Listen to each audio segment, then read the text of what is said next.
결혼식 한 달 전이었습니다. 딸아이 민정이가 시댁에서 예식 전 상견례를 한다고 해서 함께 찾아갔죠. 현관문을 열자마자 보이는 풍경에 저는 잠시 멈칫했습니다. 대리석 바닥이 거울처럼 빛나고 천장까지 닿을 듯한 샹들리에가 눈부시게 반짝이더군요. 벽면을 가득 채운 그림들도 예사롭지 않아 보였어요. 제가 40년 가까이 일해온 작업장 전체보다 거실 하나가 더 넓어 보였습니다. 어서 오세요. 시어머니 되실 윤 회장 부인께서 소파에 앉아 계셨습니다. 일어서지도 않으신 채 턱으로 우리를 가리키시더군요. 저는 최대한 정중하게 허리를 숙여 인사를 올렸죠. 평생 남 앞에서 고개 숙이며 살아본 적 없지만 딸아이 결혼식이니 참아야겠다 싶었습니다. 그런데 그분은 제게 시선조차 주지 않으셨어요. 대신 민정이를 위아래로 훑어보시더니 차갑게 말씀하셨습니다. 고물상 딸이라고 들었어요. 요즘은 신분 상승도 결혼으로 하는구나. 순간 주먹에 힘이 들어갔습니다. 옆에 서 있던 민정이가 제 팔을 살짝 잡더군요. 떨리는 손이었죠. 저는 딸아이를 보며 깊게 숨을 들이쉬었습니다. 참아야 했어요. 이 자리를 망치면 안 됐으니까요. 저희 집안은 비록 화려하진 않지만 정직하게 살아왔습니다. 민정이도 그렇게 키웠고요. 제 말에 윤 회장 부인은 코웃음을 치셨습니다. 그리고는 찬장에서 서류 봉투 하나를 꺼내 테이블 위에 던지듯 놓으셨죠. 이건 혼수 목록이에요. 최소한 이 정도는 준비해 오셔야 우리 집 며느리 체면이 서죠. 보시다시피 금액이 만만치 않을 텐데 감당하실 수 있겠어요? 서류를 펼쳐보니 눈이 휘둥그레졌습니다. 억 단위 금액들이 줄줄이 적혀 있더군요. 저는 그 서류를 다시 접어서 조용히 테이블 위에 올려놓았습니다. 준비하겠습니다. 정말요? 곰을 주어서요? 그분의 비웃음 섞인 목소리가 귓가에 맴돌았습니다. 민정이는 고개를 떨군 채 아무 말도 하지 못했어요. 제 딸아이가 평생 밝게 웃으며 살아온 제 딸이 저렇게 작아지는 모습을 보니 가슴이 찢어지는 것 같았습니다. 집으로 돌아오는 차 안은 조용했습니다. 민정이는 창밖만 바라보고 있었고 저는 운전대를 꽉 쥔 채 앞만 보고 달렸죠. 현관문을 열고 들어서자 민정이가 드디어 울음을 터뜨렸습니다. 아빠, 미안해요. 제가 더 좋은 집안에서 태어났으면. 그만해라. 저는 딸아이의 어깨를 감싸 안았습니다. 떨리는 등을 쓰다듬으며 천천히 말했죠. 괜찮다. 한 달 후면 다 끝난다. 민정이는 무슨 뜻인지 몰라 저를 올려다봤습니다. 저는 그저 미소만 지어 보였어요. 내일이면 모든 게 정리될 겁니다. 40년 동안 숨겨왔던 제 정체를 이제는 보여줄 때가 왔으니까요. 결혼식 당일 아침이었습니다. 저는 일부러 평소 작업복 대신 낡은 정장을 꺼내 입었어요. 20년도 더 된 옷이었죠. 소매 끝은 해져 있었고 단추 하나는 색이 달랐습니다. 거울을 보니 영락없는 동네 고물상 주인이더군요. 민정이는 제 모습을 보고 깜짝 놀랐습니다. 아빠, 그 옷은 왜 입으세요? 새로 산 양복 있잖아요. 이게 편하다. 괜찮아. 사실 일부러 그랬습니다. 오늘 하루만 더 참으면 됐으니까요. 예식장에 도착하자 화려한 장식들이 눈에 들어왔어요. 입구부터 하얀 장미로 가득했고 붉은 카펫이 식장 끝까지 이어져 있었습니다. 로비에는 명품 옷을 입은 하객들이 북적거렸죠. 시댁 친척들이었어요. 모두들 저를 보더니 수군거리기 시작했습니다. 저 사람이 신부 아버지래. 고물상한다며. 옷 좀 봐. 손에 기름 묻은 거 봐. 지울 생각도 안 했나? 저는 아랑곳하지 않고 민정이와 함께 신랑 대기실로 향했습니다. 도윤이가 나와서 인사를 했지만 표정이 어딘가 불편해 보였어요. 아마 시어머니께 뭔가 들은 모양이었죠. 식이 시작되기 30분 전이었습니다. 갑자기 윤 회장 부인께서 로비로 나타나셨어요. 저를 발견하시더니 성큼성큼 다가오셨습니다. 주변 하객들이 모두 저희 쪽을 쳐다봤죠. 박 선생. 그분의 목소리는 차가웠습니다. 저는 고개를 숙여 인사했어요. 안녕하십니까? 혼수는 준비하셨어요? 준비했습니다. 어디 볼까요? 저는 가방에서 작은 봉투 하나를 꺼냈습니다. 수표였죠. 윤 회장 부인은 그걸 받아들더니 금액을 확인하셨어요. 그리고는 코웃음을 치셨습니다. 이게 다예요? 목록에 적힌 금액의 절반도 안 되잖아요. 죄송합니다. 최선을 다했는데. 최선? 이런 식으로 우리 집안에 들어올 생각이었어요? 주변이 점점 조용해졌습니다. 사람들이 하나둘 모여들기 시작했어요. 윤 회장 부인의 목소리는 점점 커졌죠. 고물이나 주우시는 분이 감히 우리 도윤이한테 딸을 시집 보낸다고요? 정신이 있으세요? 없으세요? 그때 민정이가 뛰어왔습니다. 하얀 웨딩드레스를 입고 있었죠. 얼굴이 창백했어요. 어머님, 제발. 닥쳐요. 당신도 마찬가지예요. 이런 천한 집안 출신이 우리 집 며느리라니. 그 순간이었습니다. 윤 회장 부인의 손이 번쩍 올라가더니 민정이의 뺨을 후려쳤어요. 찰싹 하는 소리가 로비 전체에 울려 퍼졌습니다. 민정이는 비틀거리며 뒤로 물러섰죠. 하얀 뺨이 순식간에 빨갛게 부어올랐습니다. 당장 나가요. 이 결혼식 취소해요. 저는 그 광경을 가만히 지켜봤습니다. 주먹을 불끈 쥐었다가 천천히 펴냈죠. 민정이는 눈물을 흘리며 저를 바라봤어요. 도윤이는 멀찍이 서서 아무 말도 하지 못했습니다.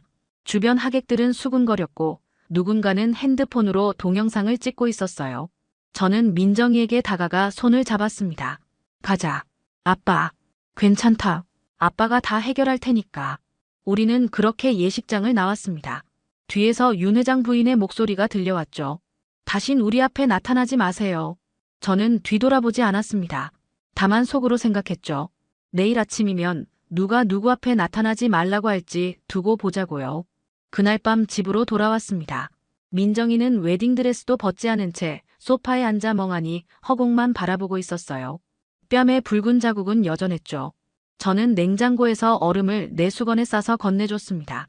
네. 아빠, 미안해요. 제가 잘못 선택한 거예요. 아빠한테 이런 굴욕을. 무슨 소리냐? 내가 뭘 잘못했어. 저는 딸아이 옆에 앉았습니다. 민정이의 어깨는 계속 떨리고 있었어요. 평생 밝게만 웃던 아이였는데 오늘따라 너무 작아 보였습니다. 아빠는 괜찮아. 평생 그런 말들 들으며 살아왔으니까. 근데 너까지 맞는 건 참을 수가 없구나. 이제 어떡해요? 결혼도 깨졌고 동네에 소문도 다 났을 텐데. 저는 민정이의 머리를 쓰다듬었습니다. 어렸을 때부터 해주던 버릇이었죠. 내일 아침이면 다 해결된다.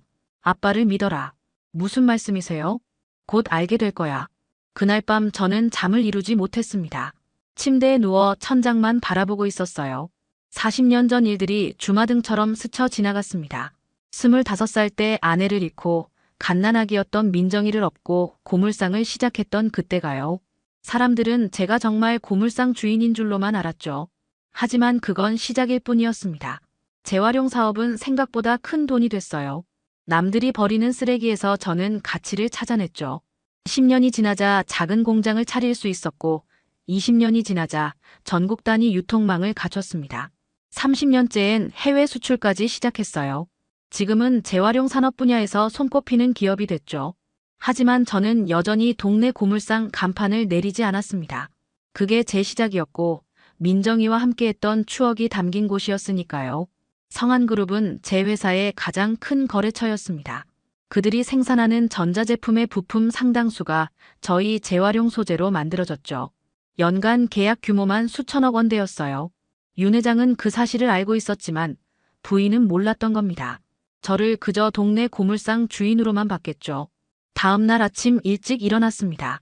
옷장 깊숙한 곳에서 정장을 꺼냈어요. 수입산 명품 정장이었습니다. 한 번도 입어본 적 없는 옷이었죠. 구두도 광을 내고 시계도 찼습니다. 거울을 보니 낯선 제 모습이 비쳤어요. 어제까지의 고물상 주인이 아니라 박춘배 회장이 서 있었습니다.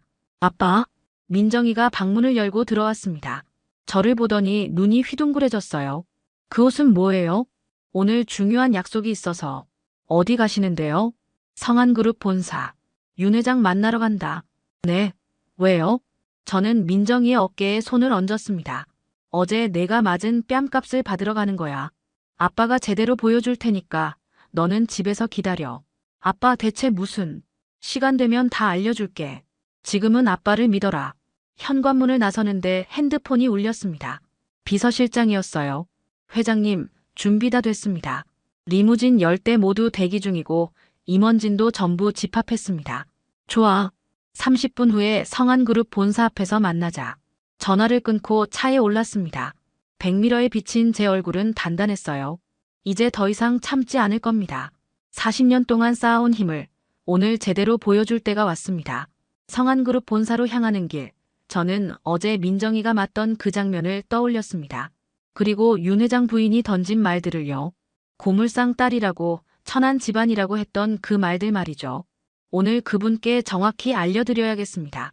진짜 천한 건 직업이 아니라 사람을 깔보는 마음이라는 걸요. 성한그룹 본사 앞에 도착했습니다. 20층짜리 유리 건물이 아침 햇살을 받아 반짝이고 있었어요. 정문 앞에는 약속대로 검은색 리무진 10대가 일렬로 서 있었습니다. 차에서 내리자 비서실장 김 부장이 다가왔죠. 회장님, 모두 준비됐습니다. 임원들은 각 차량에 대기 중입니다. 회장님 신호만 기다리고 있습니다. 저는 고개를 끄덕이고 시계를 봤어요. 오전 9시 정각이었습니다. 성한그룹 출근 시간이죠. 윤 회장 부인도 곧 도착할 겁니다. 매주 금요일 아침마다 회사에 들러 이사회에 참석한다는 걸 알고 있었거든요. 출발하자. 제 한마디에 10대의 리무진 문이 동시에 열렸습니다. 각 차량에서 정장 차림의 임원들이 내렸어요. 모두 제 회사 핵심 인물들이었죠. 재무이사 영업본부장, 해외사업부장까지. 그들은 일사불란하게 제 뒤에 정렬했습니다. 본사 정문 경비들이 당황한 표정으로 달려왔어요. 저 실례지만 어떤 일로 오셨습니까? 윤 회장 만나러 왔네. 박춘배라고 전해주게. 박춘배 회장님이십니까? 경비의 얼굴이 하얗게 질렸습니다. 그는 급히 무전기를 꺼내 본관에 연락을 취했죠. 곧 로비 안이 술렁이는 게 보였어요. 직원들이 유리문 너머로 저희를 쳐다보고 있었습니다. 정문이 열리고 윤 회장이 직접 나왔습니다. 60대 중반의 백발 신사였죠. 그는 저를 보자마자 환한 미소를 지으며 다가왔어요. 박 회장님, 직접 오실 줄은 몰랐습니다. 연락을 주시지 그러셨어요.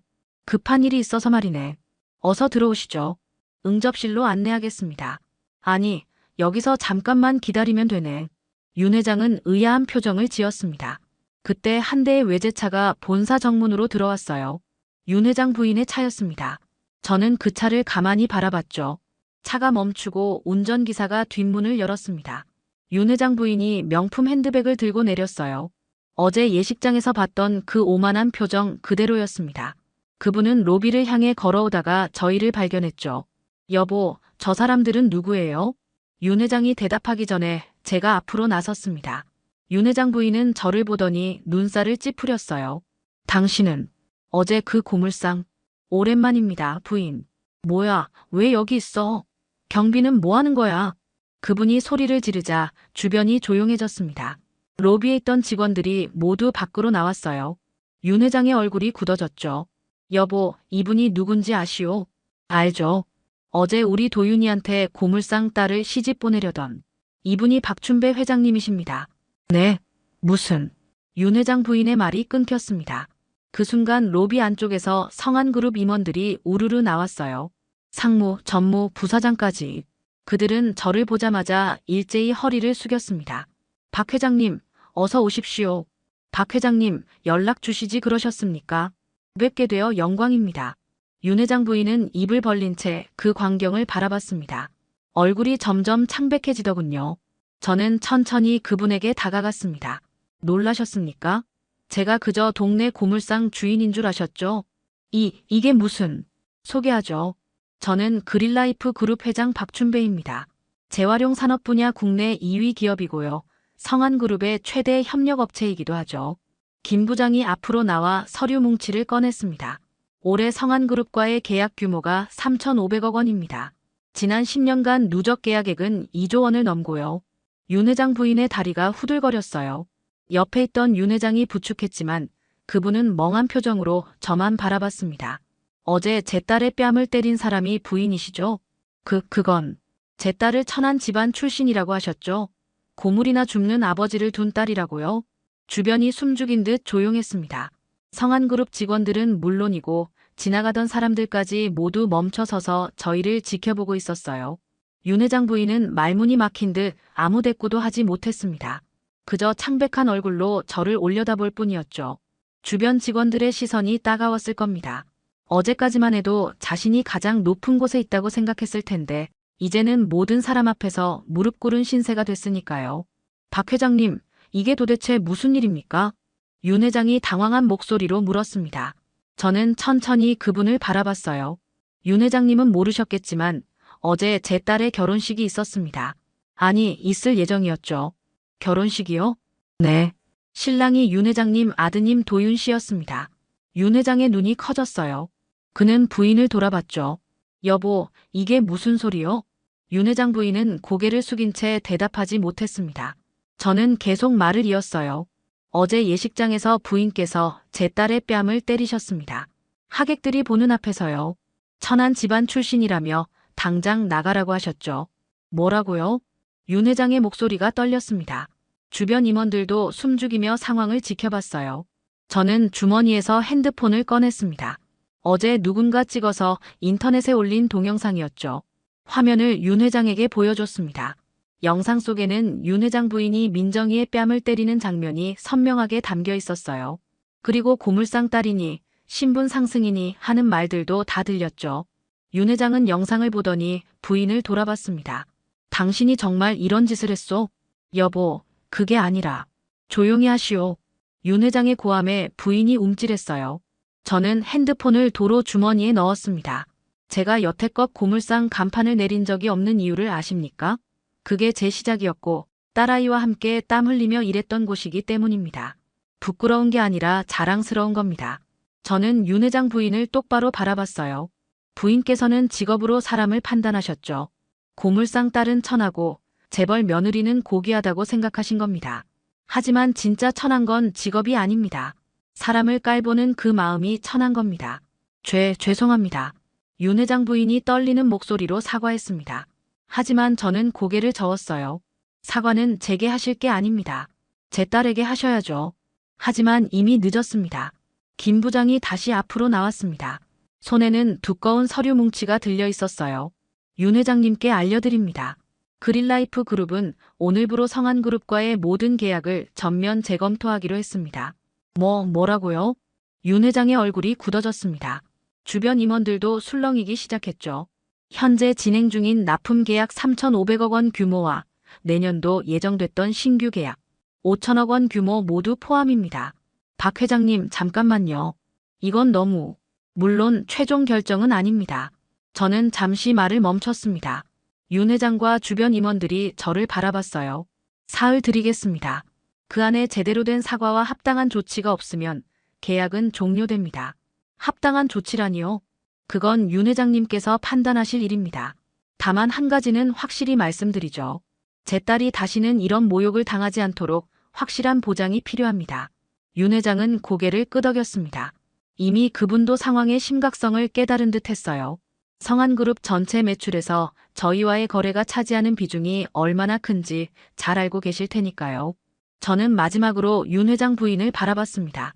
부인, 세상에는 겉모습으로 판단할 수 없는 사람들이 많습니다. 오늘 제대로 배우셨기를 바랍니다. 그리고는 돌아서서 리무진으로 향했어요. 뒤에서 윤 회장이 부인을 꼬집는 목소리가 들렸지만 저는 뒤돌아보지 않았습니다. 차에 올라타자 김 부장이 물었어요. 회장님, 정말 계약을 끊으실 겁니까? 상황을 봐야지. 하지만 민정이가 제대로 된 사과를 받지 못하면 그땐 진짜 끊을 거야. 차가 출발했습니다.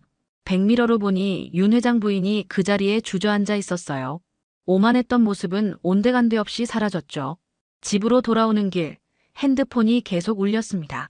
성한그룹 임원들과 협력사 대표들의 전화였어요. 소문이 벌써 업계 전체로 퍼진 모양이었죠. 하지만 저는 모두 받지 않았습니다. 지금 가장 중요한 건 딸아이였으니까요. 현관문을 열고 들어서자 민정이가 소파에 앉아 있었습니다. 눈이 퉁퉁 부어 있었어요. 밤새 운 게 분명했죠. 아빠, 어디 다녀오셨어요? 응, 급한 일 좀 보고 왔다. 저는 정장 재킷을 벗으며 민정이 옆에 앉았습니다. 딸아이는 제 얼굴을 유심히 바라보더군요. 아빠, 오늘 뭔가 다르세요. 그 옷도 처음 보는 거고. 민정아, 아빠가 너한테 숨긴 게 있다. 숨긴 게요? 저는 천천히 이야기를 시작했습니다. 40년 전 어머니가 돌아가시고 저 혼자 민정이를 키우게 된 이야기부터요. 작은 고물상에서 시작해서 지금의 그린라이프 그룹을 일군 과정까지. 민정이는 점점 눈이 커지며 제 말을 들었어요. 그럼 아빠가 회장님이세요? 그래. 하지만 너한테는 그냥 아빠였으면 좋겠어서 숨겼단다. 내가 돈 때문이 아니라 진짜 사랑하는 사람을 만나길 바랐거든. 그런데 왜 갑자기? 어제 내가 맞는 걸 보고 참을 수가 없었어. 오늘 아침 성한그룹에 다녀왔다. 민정이의 입이 벌어졌습니다. 저는 오늘 아침 있었던 일들을 하나하나 들려줬어요. 윤 회장 부인이 얼마나 당황했는지 계약 재검토 통보를 했다는 것까지요. 아빠, 그런 큰일을 쟤 때문에. 큰일이 아니야. 당연한 일을 한 거지.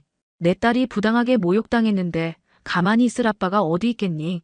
그때 초인종이 울렸습니다. 현관 모니터를 보니 정장 차림의 남자가 서 있었어요. 도윤이었습니다. 저는 민정이를 보았죠. 내가 결정해. 만날 거니? 민정이는 잠시 망설이다가 고개를 끄덕였습니다. 저는 문을 열어줬어요.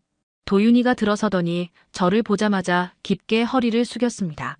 죄송합니다, 회장님. 아니, 장인어른. 일단 앉아라. 도윤이는 소파에 앉았습니다. 손은 무릎 위에서 떨리고 있었어요. 민정이는 고개를 돌린 채 그를 보지 않았죠. 민정아, 미안해. 정말 미안해. 어제 내가 너무 비겁했어. 어머니 앞에서 아무 말도 못하고 너를 지켜주지 못했어. 도윤이의 목소리가 떨렸습니다. 그는 주머니에서 작은 상자를 꺼냈어요. 이건 우리 결혼 반지야. 어제 식장에 두고 온 거 찾아왔어. 다시 시작할 수 있을까? 이번엔 제대로 너를 지킬게. 민정이는 여전히 대답하지 않았습니다. 저는 도윤이를 똑바로 바라봤어요. 도윤 씨, 솔직히 말하겠네. 어제 자네 모습 보고 실망했어. 사랑하는 사람이 맞는데 옆에서 지켜만 보고 있더군. 죄송합니다. 하지만 오늘 이렇게 찾아온 건 용기 있는 행동이야. 그래서 한 가지만 묻겠네. 앞으로 민정이를 지킬 자신 있나? 도윤이는 고개를 들고 제 눈을 똑바로 바라봤습니다. 있습니다. 어머니한테도 오늘 아침 똑똑히 말했습니다. 민정이 없으면 저도 이 집안 떠나겠다고요. 그래서 어머니가 지금 장인어른 댁으로 오고 계십니다. 직접 사과하시겠다고 하셨습니다. 저는 시계를 봤어요. 오후 3시였습니다. 그때 다시 초인종이 울렸죠. 모니터에는 윤 회장 부부가 서 있었습니다. 윤 회장 부인은 평소와 달리 수수한 옷차림이었어요. 명품 핸드백도 없었죠. 저는 문을 열어줬습니다. 윤 회장 부부가 들어서자마자 민정이 앞에 무릎을 꿇었어요. 민정 씨, 정말 죄송합니다. 윤 회장 부인의 목소리는 떨리고 있었습니다. 그분의 눈에는 눈물이 가득했어요. 진심이 담긴 눈물이었죠. 제가 너무 오만했습니다. 사람을 겉모습으로만 판단했어요. 당신의 아버님이 누구신지도 모르고 함부로 대했습니다. 민정이는 말없이 그 모습을 바라봤습니다. 저는 옆에서 지켜만 봤어요.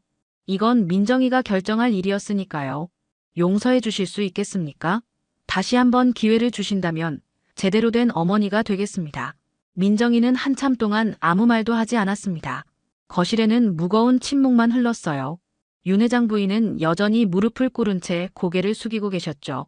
그분의 어깨가 미세하게 떨리고 있었습니다. 일어나세요. 민정이가 드디어 입을 열었습니다. 윤 회장 부인이 천천히 고개를 들었어요. 어머님, 저는 어머님께 용서를 구하러 온 게 아니에요. 민정 씨, 제가 원한 건 단 하나였어요. 저와 저희 아버지를 한 사람으로 존중해 주시는 것. 그게 전부였습니다. 민정이의 목소리는 단호했습니다. 어제의 울먹이던 모습과는 달랐어요. 제 딸이 이렇게 당당할 수 있다는 게 자랑스러웠죠. 고물상이든 재벌이든 그게 중요한 게 아니에요. 사람을 사람으로 대하는 게 중요한 거죠. 어머님은 그걸 몰랐고 저희를 깔봤어요. 죄송합니다, 정말. 하지만 오늘 이렇게 찾아오셨잖아요. 무릎까지 꿇으시면서요. 그 용기만큼은 인정합니다. 민정이가 윤 회장 부인에게 손을 내밀었습니다. 윤 회장 부인은 떨리는 손으로 민정이의 손을 잡았어요.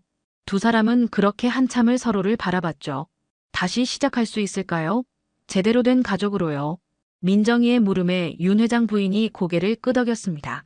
그분의 눈에서 눈물이 주르륵 흘러내렸어요. 이번엔 진짜 눈물이었습니다. 저는 부엌으로 가서 물을 한 잔씩 따라왔습니다. 모두에게 건네주며 자리에 앉았죠. 윤 회장이 저를 보며 입을 열었습니다.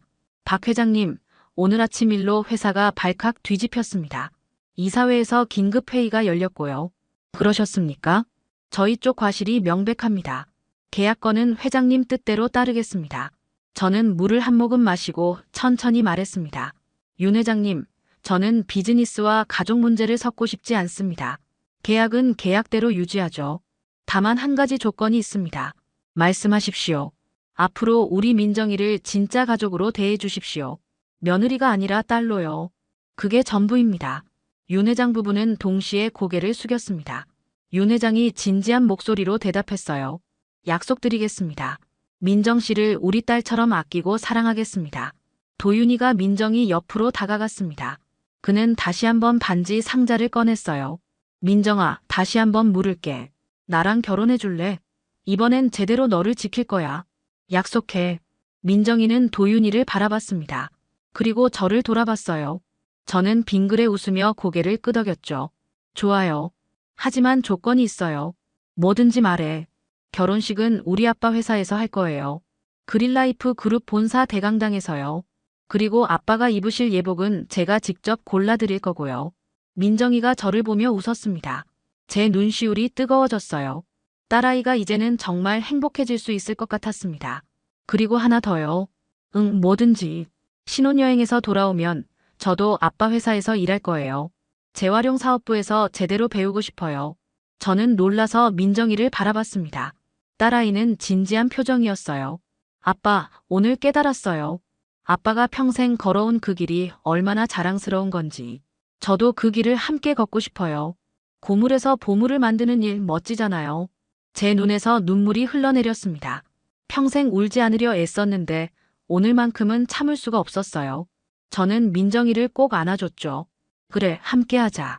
아빠가 다 가르쳐 줄게. 윤 회장 부부도 훈훈하게 그 모습을 바라봤습니다.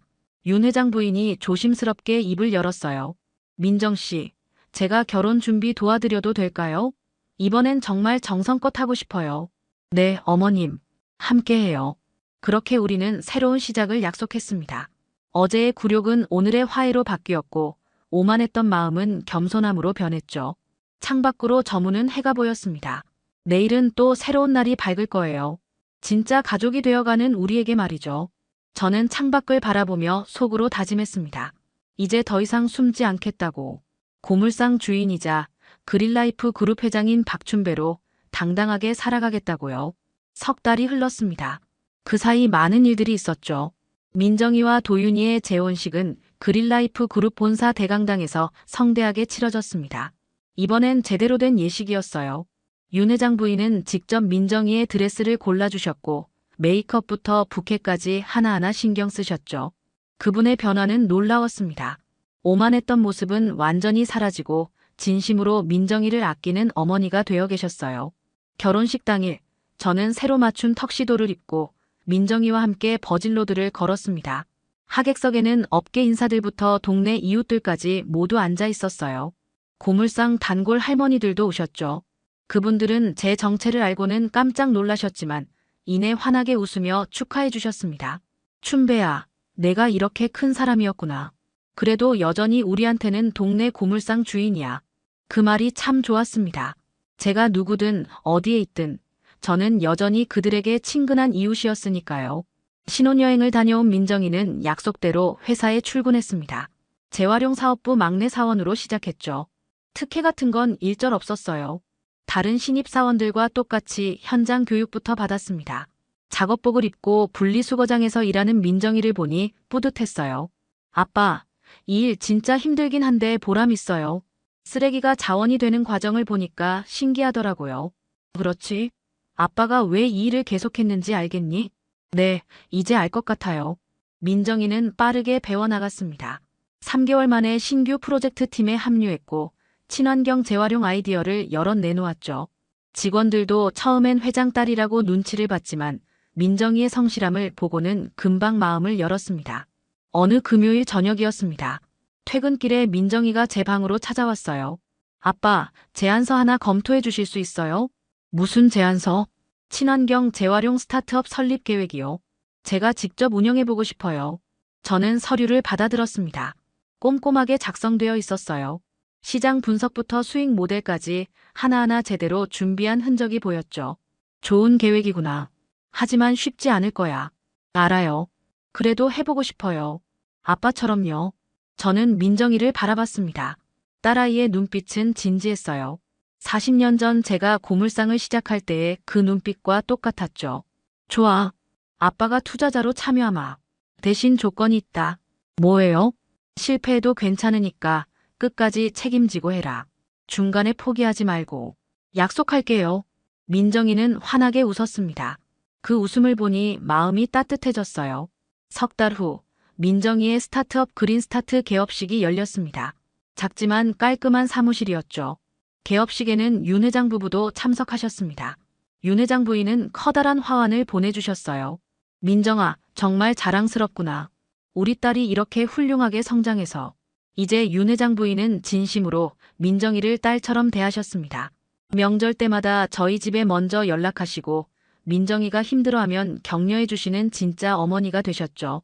개업식 축사에서 민정이가 말했습니다. 제 아버지께서 늘 말씀하셨어요. 고물도 정직하게 쌓이면 보물이 된다고요. 저도 그 정신으로 이 회사를 키워나가겠습니다. 하객들이 박수를 쳤습니다. 저는 뒤에서 조용히 미소 지으며 딸아이를 바라봤어요. 그날 저녁 집으로 돌아와 혼자 거실에 앉아 있었습니다. 창밖으로 보이는 동네 고물상 간판에 불이 켜져 있었어요. 아직도 일주일에 두세 번은 그곳에 나가 일을 합니다.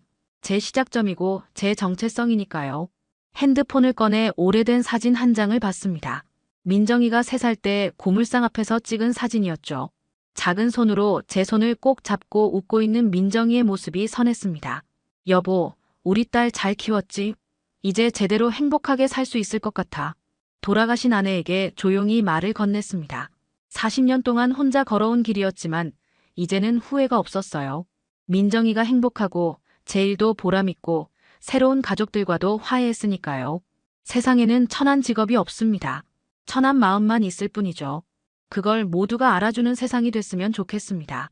고물상도 청소부도 어떤 일이든 정직하게 땀 흘려 일하는 사람들이 존중받는 세상 말이에요. 저는 자리에서 일어나 작업복을 꺼냈습니다.